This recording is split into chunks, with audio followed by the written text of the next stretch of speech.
warahmatullahi wabarakatuh. Kembali lagi di channel saya BDC Pro. Pada kesempatan kali ini gue sedang berada di pinggiran Majalengka, tepatnya di Taman Dirgantara. Nah, kebetulan saya ketemu rekan saya, saudara Piki Kampak. Dia juga seorang pro player Mobile Legends. Ini rekan bermain saya. Selagi kalau nggak main sama squad, saya main sama beliau. Kebetulan beliau ini berprofesi sebagai guru disabilitas gitu. Jadi ini sedikit menarik sih buat bikin konten gitu. Tadinya nggak ada niatan buat bikin konten kayak ginian gitu, tapi karena profesinya sedikit unik, jadi saya mau tanya-tanya soal disabilitas gitu. Nah, sebelum lanjut ke videonya, seperti biasa alangkah baiknya kita ngopi dulu karena ini kopi juga dari tadi, jadi ya tinggal sedikit amalum ya.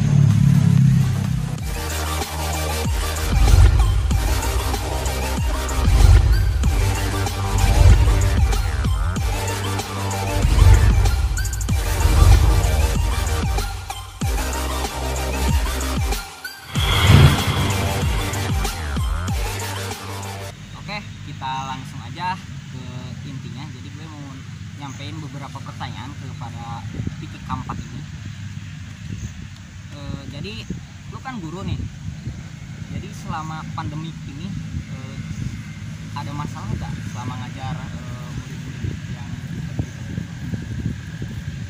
Jadi gini ya, di masa pandemi pembelajaran itu kan dilakukan secara daring. Kita mikirnya siswa yang normal dulu deh, yang sekolah di SD normal, SMP normal, atau SMK, SMA.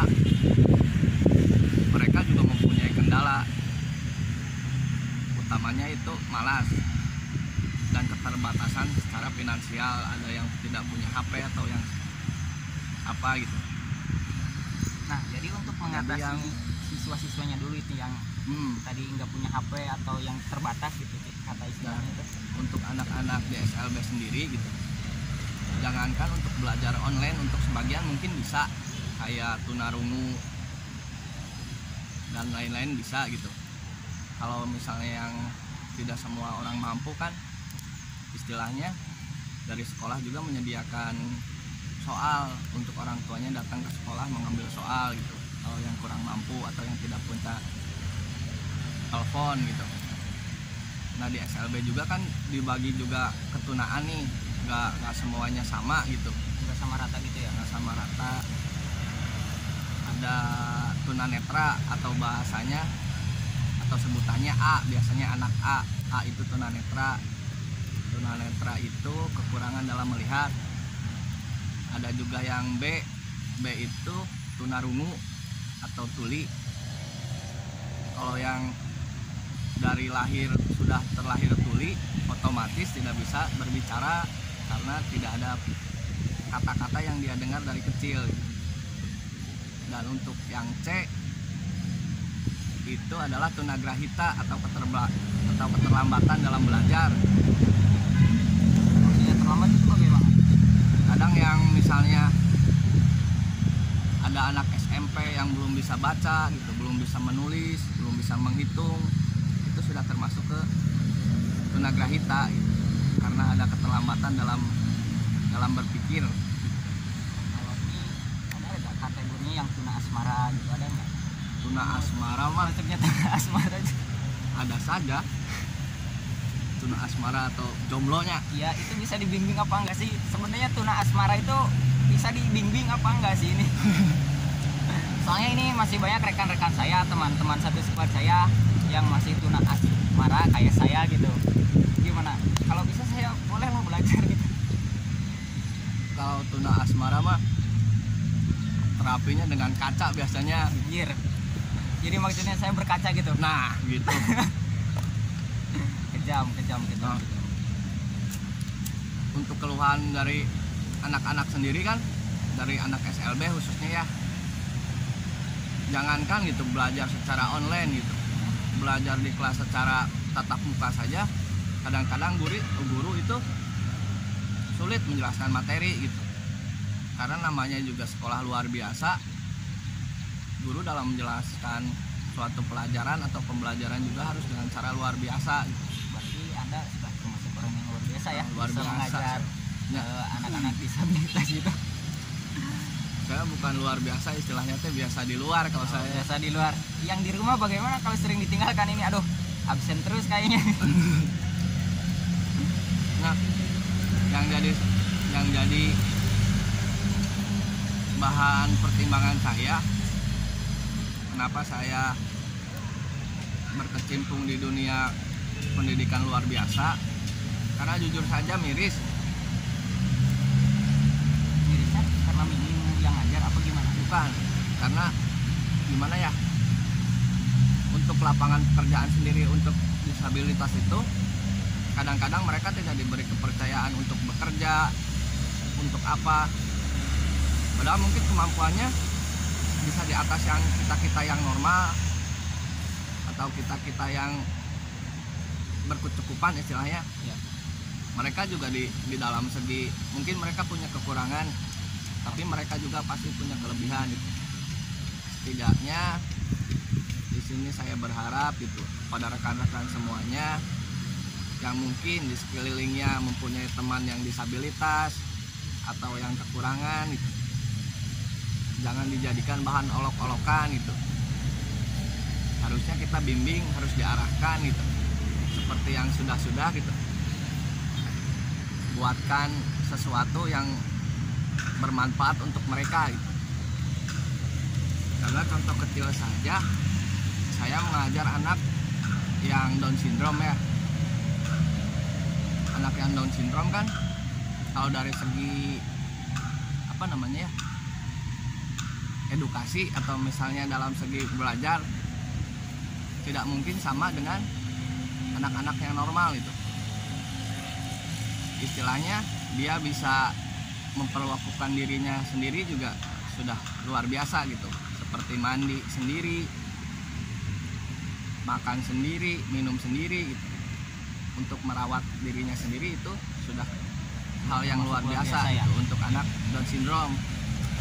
Jangankan untuk menghitung, menghafal itu saja merawat diri sendiri aja sudah termasuk Bagus ya. bagus itu. Jadi itu di sekolahan kira-kira jumlahnya ada berapa jumlah siswanya? Jumlah siswanya sekarang 87, 87 yang ngajar yang ngajar 15. 15. Lumayan juga banyak ya. Yang ngajar 15 dan alhamdulillahnya gitu. Dari sekolah saya juga ada beberapa siswa yang berprestasi, baik itu dari segi tari. Nah, kalau tari ini agak unik nih. Soalnya yang lomba tari yang juara itu anaknya tuli atau tunarungu. Sedangkan tari kan harus mendengarkan musik gitu. Logikanya gimana kita bisa menari kalau misalnya tidak tidak bisa mendengar gitu ya? musik gitu. Sedangkan tariannya tarian tradisional, harus istilahnya muncul Sunda mah kudu ninggang lah antara musik dan tarian teh gitunya. Nah, ini kan suatu hal yang luar biasa menurut saya, sampai menjuarai di Majalengka, bahkan sudah masuk ke provinsi gitu. Provinsi udah masuk provinsi Ya, ada juga beberapa lagi yang lain seperti lomba tata boga itu, membuat apa sudah ada juga gitu. Karena di SLB itu istilahnya tidak dituntut untuk pembelajaran secara normal seperti anak-anak yang lain gitu. jadi nggak rutin gitu ya? Ya seperti gini nih, misalnya dalam pelajaran misalnya teorinya cuman harusnya 50%, 50%-nya lagi dituntut untuk bisa keterampilan gitu. Karena yang berguna untuk anak-anak disabilitas itu keterampilan gitu. Apalagi yang tunagrahita gitu, itu sangat dituntut untuk bisa mempunyai salah satu keterampilan yang bisa menjadi Bisa dibilang wajib gitu ya? Ya, Yang grahita itu ya. Nah, untuk biayanya itu gimana pembiayaan? nah untuk pembiayaan sendiri alhamdulillah di SLB itu, khususnya di sekolah saya dan setahu saya di Majalengka ini, semua SLB itu gratis gitu. istilahnya asal daek sekolah gitu. Bahkan ada yang berusia 20 tahun gitu, yang harusnya kalau misalnya ini kan sudah lulus SMA gitu ya, udah kerja kayaknya gitu ya, namanya juga sekolah luar biasa gitu. Kadang ada yang masih kelas 2 SMP gitu, kadang ada yang ini gitu, karena luar biasa natea gitu. Oh, jadi yang diandalkan itu kreatifnya gitu, untuk pembelajarannya enggak terlalu difokuskan gitu ya, untuk seperti siswa-siswa yang di sekolah-sekolah lain Ya, jadi lebih ke lebih ke praktek. Nah, jadi pas kemarin ini pertanyaannya lagi, pas kemarin PSBB, jadi ada kendala-kendala yang dirumit lagi enggak? Soalnya pembatasan soal jaga jarak, pakai masker gitu. Nah, kebetulan juga sekarang lagi dirumuskan karena mungkin semua ya, bukan dari anak SLB juga, mungkin dari sekolah normal juga orang tuanya sudah mengeluhkan, kok kenapa pembelajaran di rumah terus gitu. Kenapa sih sekolah menjadi tempat yang tidak aman buat anak-anak kami gitu, dalam tanda kutip. Mall masih bisa buka gitu, pasar masih bisa buka gitu, rekreasi permainan masih bisa buka. Kenapa di sekolah yang notabene ada bangku, ada kursi, ada pembatas lah istilahnya, tidak boleh kita pakai gitu. Mungkin orang tua juga sudah jenuh gitu, pengen anaknya cepat-cepat bersekolah, apalagi ini anak-anak yang istimewa atau disabilitas, yang kurang efektif kalau misalnya dilakukan pembelajaran secara daring atau online gitu. Ini juga keluhan kalau sekolah online juga ini kan kurang efektif juga, soalnya kalau nggak diawasi orang tuanya, apalagi kan contohnya di rumah saya itu ada beberapa anak-anak itu yang sekolahnya online, cuman ya bukan online kan sekolah, yang ada malah main game terus gitu. Itu mungkin jadi keluhan juga ya buat orang tua, jadi merasa jenuh gitu dengan kondisi ini. Nah,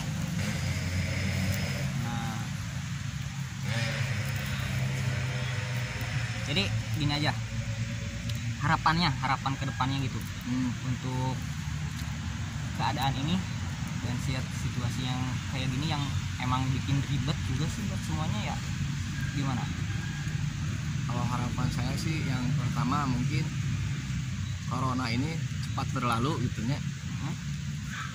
Baik mulai dari perorangannya, ya tetap gunakan protokol kesehatan gitu.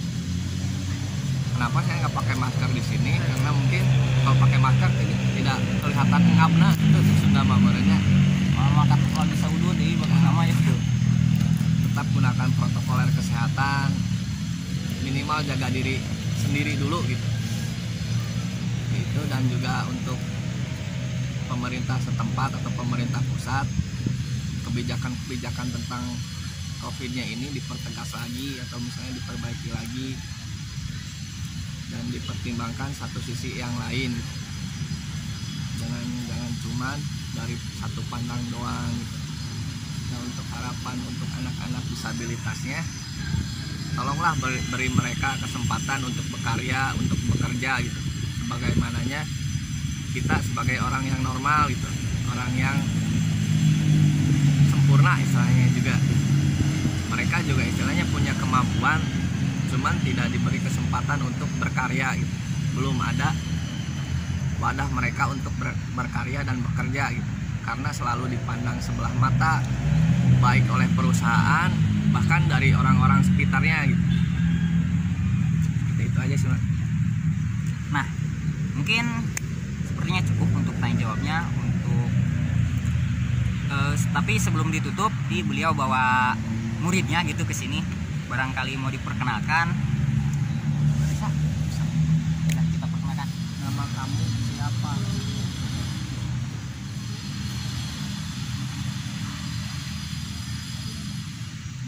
Katanya namanya Arya. Kamu sekarang kerja apa? Kenapa tidak bekerja? Kenapa? Ya, ini salah satu murid anak didik saya gitu. Sebenarnya dia punya kemampuan, punya keterampilan, tapi dia tidak bisa bekerja atau belum bisa bekerja karena tidak ada yang mempercayainya gitu. Jadi yang seperti ini tolong diperhatikan lah gitu. Buat yang mempunyai lowongan pekerjaan, silahkan kerjakan mereka gitu. Seperti itu sih. Nah, usianya berapa ini? Umur kamu berapa? 20 tahun. Kesimpulannya yang bisa saya simpulkan sekarang, pada intinya setiap orang itu punya kelebihan, punya kekurangan. Nah, jadi jangan memandang orang itu dari sebelah mata, tapi lihat dulu gitu, benar-benar dia tuh kelebihannya apa gitu, jangan lihat kekurangannya terus gitu. Biar bisa bermanfaat gitu ya bagi kita gitu. Misalnya kita butuh pekerja, mungkin dia bisa bekerja gitu. Jangan hanya lihat dia mah kurang karena gini. Nah, kalau kayak gitu bisa juga kan. Dan untuk sarannya buat kalian, usahakan untuk bisa berbahasa isyarat juga ya, biar gampang. Soalnya kan tadi beliau bilang juga banyak yang terampil gitu ya, cuman kurangnya kayak gitu. So kita paham akan bahasa isyarat, mungkin kita juga bisa lebih mudah mengenali mereka, komunikasi dengan mereka juga bisa gitu, kalau misalnya kita bisa berbahasa isyarat juga. Jadi untuk yang mau bertanya silahkan di kolom komentar, saya nanti akan sampaikan kembali. Cukup sekian dari saya. Assalamualaikum warahmatullahi wabarakatuh.